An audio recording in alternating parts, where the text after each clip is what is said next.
shabakada Nuxur Media ayaa waxa ay maartay ay kaamirada la soo dhaxmartay Greenland iyo waliba eerideeda iyadoo dadka Soomaaliyeed ay aad maanta u faraxsiin una ciidayaan kadib bishii barakeysneed ee Ramadaan Ilaahay inoogu deeqay taasoo maanta lagu soo gabagabeeyay ciidan weyn oo Ilaahay ugu deeqay ummadda Islaamka meel walba ay joogto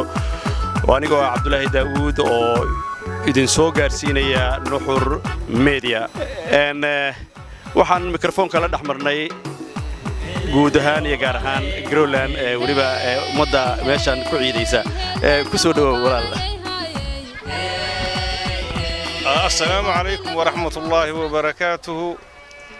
waxa magacaygu waxa weeye Axmed Daahir Xaaji Xuseen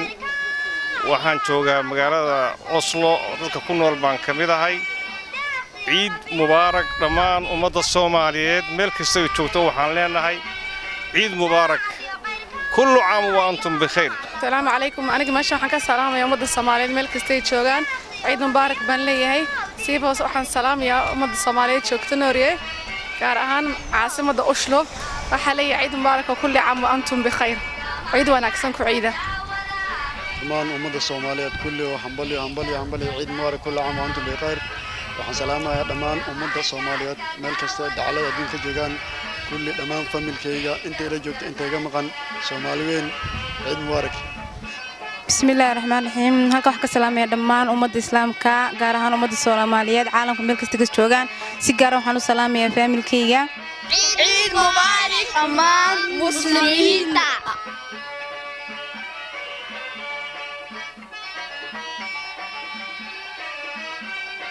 Assalaamu alaykum wa rahmatullaahi ta'ala wa barakaatuh halka waxaan ka salaamayaa ehelkeyga qaraabadeydi familkeyga iyo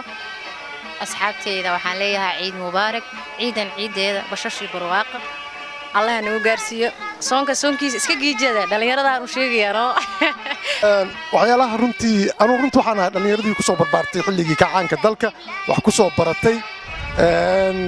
waxaan macnaha dareemayaa oo jeclahay tixdeedii macnaha aan wadaniyadeeda dadkan ku guubaabi jiray waxay ahayd qalbigaygu wuu tabayaa qarankii weynay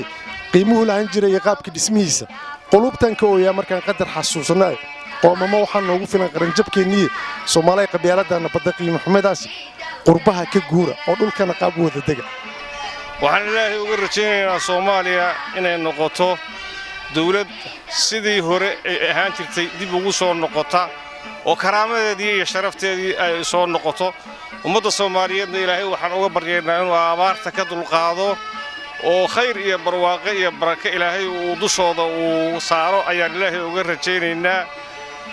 dhamaan meel kasta oo ummadda Soomaaliyeed ku nooshaayna waa salaamayna assalaamu alaykum wa rahmatullaahi wa barakaatuh mar labaad mar saddexaad waxaan leenahay ciid mubaarak waa salaamantihiin dhammaantiin waxaan kaloo halkan aan ka salaamayaa familkayga qiimaha leh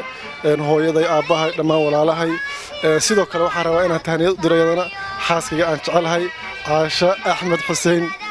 waxaan kaloo hambaleynayaa runtii shaqada wanaagsan ee hayaan Nuxur Media saaxiib waxa ay leeyahay mutaqaana halka ka soo wada shaqada wanaagsan dhamaantii waa idin salaamay ciid mubaarak ayaa idin leenahay meel kasta ay joogtaan waxaan halkan ka salaamayaa ummadda Soomaaliyeed meel kasta ay joogaan gaar ahaan ummadda magaalada Muqdisho iyo Soomaaliya oo dhan maanta ay wada ciiday waxaan leenahay hambalyo waxaan rabaa inaan ka hadlo dadka maaragtay nabadda iyo barwaaqada u diidan magaalada qaraxyadana ka wado waxaan leeyahay qaraxyada joojiya oo nabadda qaata maanta waa ciid mubaarak Soomaalida oo dhan halka ku wada ciidayaan Ilaahay sanadkiisa hana gaarsiiyo nabadgeliyo waddankayagii oo Soomaaliya oo dhan oo israacada iyo anagoo sanadkiisa barwaaqiyo bash ku yiidna magii Abdiraxmaan waxa salaamay ayay Soomaali joogto iyo habarteeda iyo kuwayga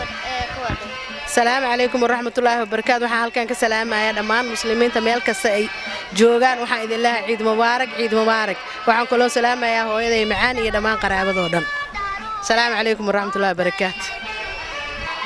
dadka Soomaaliyeed oo muslimka ah iyo muslimka oo dhan baa u taaniyeen asal aniguna waxaan ka magaalada shaashbuurna waa u taaniyeen السلام عليكم ورحمة الله وبركاته halkan waxaan ka salaamayaa dhamaan muslimiinta oo dhan gaar ahaan dadka Soomaaliyeed aan salaamaya sidoo kale waxaan salaamayaa dadka Norway ku nool muslimiinta ah ciid wanaagsan ciid mubaarak meeshan waxaan ka salaamayaa hooyadeeda adduunka ugu jeclahay Zahra Sheekh Abdullahi Liibaan Sahra Cilbuur iyo aabahayga Abdulle Ali Xaashi meeshan ka salaamayaa dhammaan reerkooyga oo dhan walaalahayga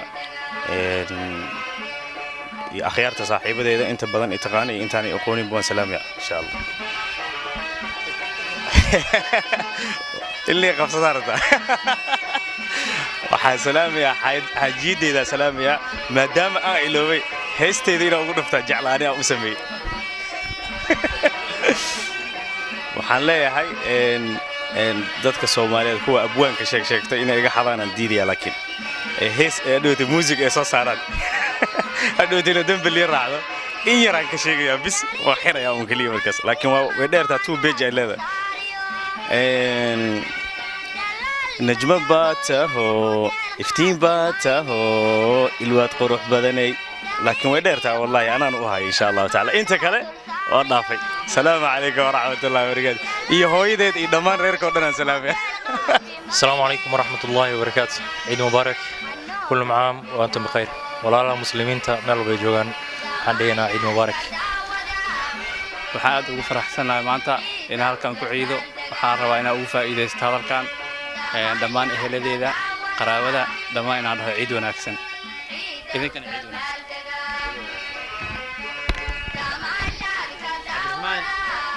السلام عليكم magacay waxa weeye Samiira Maxamuud Ciga halkan waxaan ka salaamayaa ummadda islaamka oo dhan gaar ahaan Soomaalida walaaladay ehelkayga dhammaan aabahay walaaladay dhammaan oo jooga Sweden wadankii halka Norway insha Allah intii kale garanaysa maqalkayga taasita waxaan u duceeynaa Muqdisho aan ku dhashay dadkii aan ahay dawladda aan arkin oo dagaalada ku soo koray Yurubsan yani nabadgelyada aan ugu arkay wadankiina intii aan ka soo maqanahay waa waxyaalo badan iska bedelay waxa Ilaahay uga baryaa oo qafuur raxiimka aan uga baryaa mar walba dagaalka oo Muqdisho ka socdo inuu Ilaahay dhiig joojiyo dadka 4 saac bisha Ramadaanka la dhameynayeen wallahi aad aan uga xumaaday anigoo ku dhashay Muqdisho dadka dagaalada ku soo kor aan arkin dawladda aan ahay oo dadka ciyaalka dagaalada aan ku soo kor aan ahay haddana alxamdulillah Yurub aan intii oo isbedelka oo jirnay Yurub aan joogay magaceeygi muuqay qof taqaana Deeqa Maxamed Ali dhaha qofti taqaano alxamdulillah marka Ilaahayna waxaan ka baryaa inuu wadanka Ilaahay oo nabadgeliyo oo ka dhigo aan Ilaahay qafuur imka ka baryaa meelaan ay xanuunayso dawladana aad u taageersanahay waana jecelahay wadanka oo nabadgeliyo ka jirto Ilaahayna waxaan ka baryaa in uu dagaalka naga joojiyo dhiig muslimka daadayna oo Ilaahay naga joojiyo Ilaahay ka baryaa nabadgelyada Yurub aan ku aragno kaleetoodna Ilaahay waxaan ka baryaa inuu wadankeena iyo islaamka dhan wadan kasta oo islaam oo Ilaahay oo wuxuu ka dhigo beena naasa Ilaahay ka baryaa haddii aan arko mararka qaarkood markaan Soomaali meelaha iskugu imaado waxa iga keeno yani xamaasad ina mararka qaarkood dad deeqaal yidhaha Deeqa Maxamed mararka qaarkood baran burka aniga alifo xanuuna iga keena dadka dawladda aan arkin oo dagaalada ku soo koray aan Muqdisho ku dhashay marka meelaha aan ka qaaday ma jecel ina baraamul qaado laakiin dana igu kalifto oo wadan jecel marka Ilaahay waxaan ka baryaa insha Allah inuu Ilaahay maslaxad qeyr qabto oo Ilaahay qafuur raxiimka oo wadankeena ka dhigo Ilaahayna waxaan ka baryaa dadka sida anigoo kale dadka dagaalada ku soo koray oo nabadgelyada aan arkin ee Muqdisho ku dhashay ee meesha aan xanuunayso waa dareemi karaa Ilaahayna waxaan ka baryaa inta ku dhaawacmay inta ku dhimatay inuu Ilaahay u naxariisto meelaan ay xanuunayso adigana walaalkay waa mahadsantahay